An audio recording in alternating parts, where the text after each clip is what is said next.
Hi, I'm Emily. I'm here in my garden and I'm going to show you my outdoor seed starting situation. I have this little table out here in the garden and I've got all sorts of things going right now. So I just want to show you what you can start in the early summer, late spring time of year. Over here in the middle, I have a bunch of neat flowers. I have some sun gold tall sunflowers and I have some short stuff sunflowers, both of these guys, short stuff. I have a big container of cut and come again zinnia, which looks so healthy, and I'm going to up pot them today. And I also need to get these sunflowers in the ground. These are some lemon queen sunflower, which are tall, like 7 foot tall, multi-head sunflowers. And this Lone Ranger here is another lemon queen that looks really healthy and happy. Over here on the far side, I have a bunch of different marigolds. Like I have my Kilimanjaro white marigolds from Botanical Interest. I'm gonna sow more of those. And then I have 3 Mission marigolds, which are gonna be tall and fluffy. And then I have my classic Cracker Jack marigolds. I have a good 5 of them, and I think I have a Gomphrena seed in here because that seedling in here in the middle looks a lot like Gomphrena to me, although I don't know how on earth it would happen. In this actually 72 cell tray, I just sowed a flat of my beans, bush beans, Roma 2 from Botanical Interest. And the reason I'm sowing them in a flat is because I have had the worst time with getting my bean seeds from seed to plant. They get chewed up in my garden. I have roly-polies all over the place, some slugs, but really I think my criminals are the roly-polies. I have seen them buried down in the soil on top of my bush bean seeds, just chewing away, even though I'm planting them like an inch deep. And so I've lost like 2 packs worth of seeds. They were Dollar General seeds. I don't know if they were just bad quality, because like these zinnias are from the Dollar General packs.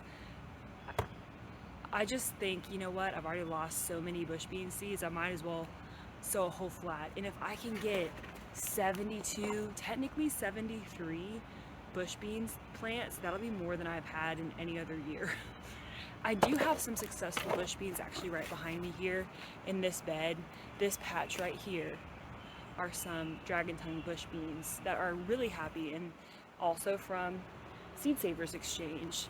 And those seeds seem to be really good. They actually germinated like quickly. So that's my good bean patch. Now I'm trying to get round 2 going. Over on the other side of the table, I do want to show you, and I'll tilt it down so you can see a little bit. I have some Genovese basil, round 2. I have 6 happy little basils, some catnip, more catnip than I could ever need. I always start catnip, get it in a pot, and then I get mad at how quickly it wilts. So we'll see this year if I can tolerate it. Maybe it'd be neat to dry some catnip and have my little cats with some homemade catnip. Other things that germinated, we just had a sugar baby watermelon germinate. I've growing these all over the place. My goal is just to have so many of these plants going that I'm bound to have success. I have 2 in my full sun bed because these sugar baby watermelons are only supposed to get 3 feet long, the vine. So I think the ones in a full sun bed will have a good shot.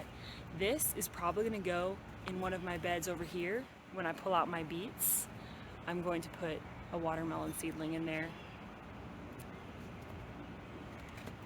Then I have a little round of some Sparky marigolds.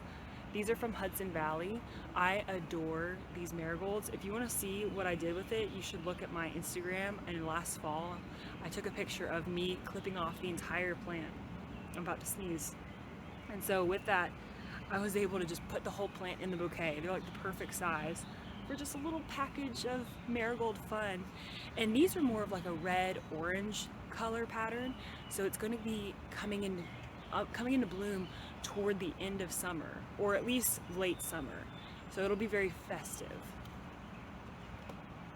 I also have a round of Velvet Queen sunflowers coming up for the same reason. And you can barely see them there. They're kind of purple. But I was thinking, yeah, let me get my reddish purple sunflowers going now, because these take a few months. I think it was 3 months to go to maturity, and 3 months from now, just today is June 1st, so it'll be like September 1st and I'll have my red sunflowers. So actually I definitely need to start more if only 3 come up. Now these seedlings are having to germinate out here in my hot summer temperatures, which actually is probably helping a lot of these germinate rather than me germinating them in my 72-degree basement. So over here next to all those, I have some Blacktail Mountain watermelon seedlings. There are 2 just breaking through today. They probably have loved the heat. And then I have another round of solar flare zinnias. I'm so excited about these because I have a couple going right now that just started blooming. So I have some orange and white ones. I didn't get many white ones to bloom, to grow last year because it's just a mix. I saw a squirrel and thought it was a person watching me. My heart, I couldn't take that. I have 2 Envy zinnias. These are green. I have a couple of these growing right now, but none have come to maturity. I have not been bottom watering these, so they kind of take a beating when I water them. That's my fault. At this point in the season, I'm just throwing seeds in the ground, and if they work, great. If they don't, then they might get a spot in here. This is my Persian carpet zinnia. They're very petite, and looks like I have like 6 or 7.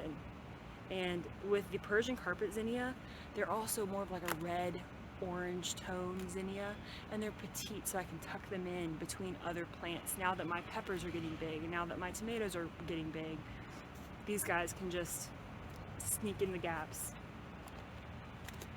Now this guy's pretty dry. This is some spicy globe basil with no germination. I wonder why. Maybe I should water it better.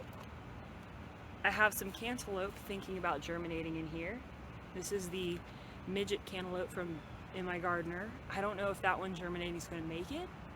That's okay. I have others already growing in the garden. And last I want to show you are some more sparky marigolds. That's good. I'm glad I have a couple of those. Those are going to be the perfect size to just tuck in as well. This is my outdoor seed starting setup. It's really casual, but it's actually a very successful thing to do.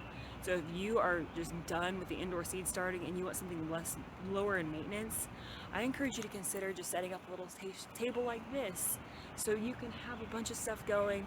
They're getting the sun. They're not dealing with grow lights. I move them inside if heavy rain. I move them to a sheltered area if heavy rain comes. But other than that, this is how I get through the summer. And I will be indoor seed starting for my fall crops at earliest at the end of June, probably early July. I'll go ahead and start my indoor brassicas.